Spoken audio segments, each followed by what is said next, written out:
नमस्कार, आप देख रहे हैं गोवर्धन न्यूज। वर्धमान कॉलेज बिजनौर में शनिवार 22 मार्च 2025 को कृत्रिम बुद्धिमत्ता, कौशल विकास, रोजगार के अवसर और चुनौतियां विषय पर 2 दिवसीय राष्ट्रीय संगोष्ठी का आयोजन किया गया, जिसमें वक्ताओं ने कृत्रिम बुद्धिमत्ता और मशीन लर्निंग के महत्व पर भी चर्चा की। उन्होंने बताया कि कृत्रिम बुद्धिमत्ता आज की आवश्यकता है। यह कौशल विकास का आधार होने के साथ ही रोजगार का अवसर भी प्रदान कर रही है। कृत्रिम बुद्धिमत्ता ने हमारे काम को आसान बनाया, लेकिन इसकी कुछ चुनौतियां भी है, जिन्हें समझते हुए हमें और अधिक स्मार्ट बनने की जरूरत है। संगोष्ठी के शुभारंभ में सर्वप्रथम मुख्य अतिथि गुरु जंभेश्वर विश्वविद्यालय के कुलपति प्रोफेसर सचिन माहेश्वरी, कार्यक्रम के अध्यक्ष अर्जुन साहू, सचिव प्रबंध तंत्र Vardhaman college professor CM Jain, प्राचार्य professor TN Surya, professor JK Vishwakarma एवं डॉक्टर नितेश गुप्ता सभी ने मिलकर मां सरस्वती के सम्मुख दीप प्रज्वलित एवं माल्यार्पण किया। इसके बाद प्राचार्य प्रोफेसर CM ने स्वागत भाषण दिया। कार्यक्रम में कुलपति प्रोफेसर सचिन माहेश्वरी ने कृत्रिम बुद्धिमत्ता और मशीन लर्निंग के महत्व पर भी चर्चा की। बताया कि कृत्रिम बुद्धिमत्ता आज की आवश्यकता है। संगोष्ठी की मुख्य वक्ता IIT रुड़की से आई प्रोफेसर मिली पंत ने कृत्रिम बुद्धिमत्ता की दुनिया को बड़े ही रोचक ढंग से हमारे सामने रखा। उन्होंने स्मार्ट वॉच जैसे डिजिटल उपकरणों से शुरुआत की। बताया कि मशीन लर्निंग JI का आधार है, ने मशीनों को बोलने, सुनने और अब परिणाम देने की शक्ति दी है। प्रोफेसर पंत ने आगे कहा कि मानवीय कौशल और AI के मेल से हमारा कामकाज और बेहतर हो सकता है। हमें AI से अधिकतम लाभ के लिए खुद को ढालना होगा। AI का दायरा मनोरंजन में एनिमेशन से लेकर शिक्षा में निजी ट्यूटर तक फैला हुआ है। टेस्ला की AI कारें, गूगल मैप की ट्रैफिक भविष्यवाणी और नीति निर्माण में इसका उपयोग इसके बढ़िया उदाहरण है।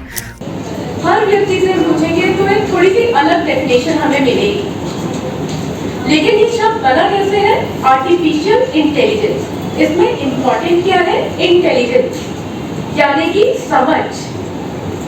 और किसी व्यक्ति को हम इंटेलिजेंट कब बोलते हैं?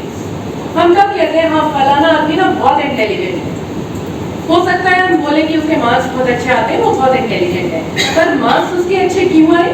क्योंकि उसने पढ़ाई की थी, एग्जाम के टाइम पे उसने सही आंसर लिखे थे।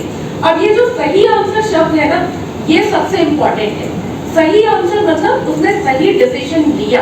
अगर मल्टीपल चॉइस क्वेश्चंस थे, उसने करेक्ट आंसर को टिक किया। Making the right decision at the right time, that is something through which we can define intelligence.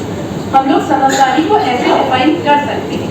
और अब यही चीज हम मशीन में लाना चाहते हैं तो हम बोलते हैं इसको आर्टिफिशियल इंटेलिजेंस। प्रोफेसर TN सूर्य ने कहा कि AI के आने से नौकरियों के नए अवसर बनेंगे। प्रोफेसर JK विश्वकर्मा ने समाज से जोड़कर AI के बारे में अपनी बात रखी। उन्होंने बताया कि AI समाज के लिए बहुत उपयोगी सिद्ध होगा।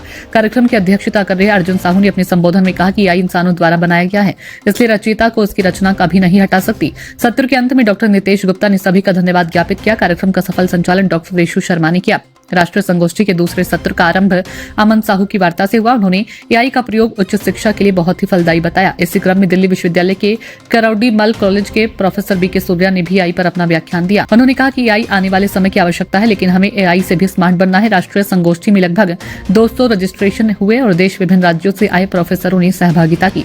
सेमिनार में महाविद्यालय के सभी शिक्षक और शिक्षणेतर कर्मचारी उपस्थित रहे। राष्ट्रीय सेमिनार की कोर कमेटी में doctor Divya Jain, doctor Anju Bansal, doctor Rajiv Kumar Agarwal, doctor Vaishali Punia, doctor Neelam Gupta आदि का योगदान रहा। राष्ट्रीय संगोष्ठी के तकनीकी सत्र में लगभग 50 शोध पत्र प्रस्तुत किए गए, जिनमें कृत्रिम बुद्धिमत्ता के विभिन्न पहलुओं की विस्तार से चर्चा हुई। समाचार भेजे जाने तक शोध पत्र प्रस्तुतिकरण जारी है। राष्ट्रीय संगोष्ठी में महाविद्यालय के सभी शिक्षक एवं शिक्षणेतर कर्मचारी उपस्थित रहे। गोवर्धन न्यूज के लिए बिजनौर से संवाददाता वंशवर्धन की रिपोर्ट।